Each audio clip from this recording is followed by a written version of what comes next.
शेतकरी बांधवांनो, तुम्ही जर आपल्या चॅनलवर नवीन असाल तर चॅनलला सबस्क्राइब करा। आपल्या एका नवीन व्हिडिओमध्ये तुमचं मनापासून पुन्हा एकदा स्वागत करते। शेतकरी बांधवांनो, जिल्ह्यानुसार यादी, त्याबरोबर तालुक्यानुसार यादी आणि गाव पूर्ण आपण या ठिकाणी अपडेट बघणार आहोत। शेतकऱ्यांच्या नावानुसार त्यांची रक्कम आणि कोणत्या रकमेसाठी कोणत्या पिकांसाठी पीक विमा हा प्राप्त होणार आहे, हे सगळे अपडेट आपण या ठिकाणी जाणून घेणार आहोत।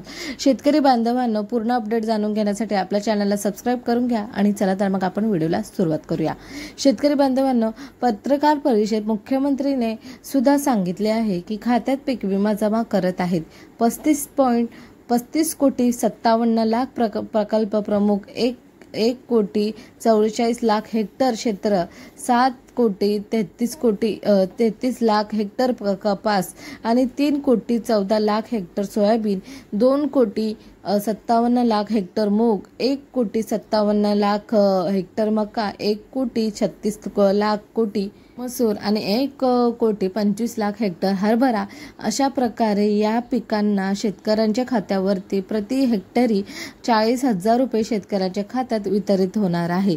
त्याचबरोबर शेतकरी बांधवांनो, मुख्यमंत्र्यांनी यादीत असलेल्या पात्र जिल्ह्यांची नावे सुद्धा सांगितली आहेत। या जिल्ह्यात म्हणजे या यादीत अहमदनगर, अकोला, अमरावती, औरंगाबाद, बीड, बुलढाणा, चंद्रपूर, धुळे, गडचिरोली, हिंगोली, जालना, जळगाव, कोल्हापूर, लातूर, मुंबई उपनगर, नांदेड, नंदुरबार, नाशिक, उस्मानाबाद, परभणी, पुणे, रत्नागिरी, सांगली, सातारा, सिंधुदुर्ग, सोलापूर, ठाणे, वर्धा, वाशिम आणि यवतमाळ हे 35 जिल्हे समाविष्ट केले आहेत। या जिल्ह्यांमध्ये लवकरात लवकर या पिकांसाठी प्रति हेक्टरी 40,000 रुपये शेतकऱ्यांच्या खात्यावरती वितरित होत आहेत।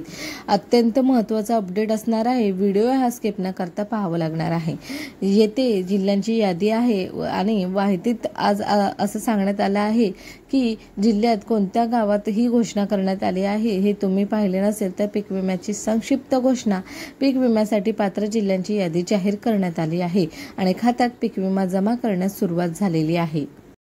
आय होप सो तुम्हाला ही माहिती आवडली असेल। आवडल्यास व्हिडिओला नक्कीच लाईक करा आणि जितका होईल तितका शेतकऱ्यांना शेअर करण्याचा प्रयत्न करा। या व्यतिरिक्त अजून काही नवीन अपडेट आली नक्कीच तुमच्याशी शेअर करण्याचा प्रयत्न करू। हा व्हिडिओ आता इथेच थांबवते। भेटूया आपण एका नवीन माहितीशीर व्हिडिओमध्ये। जय हिंद, जय महाराष्ट्र, जय शिवराय। धन्यवाद। Thank you for watching me.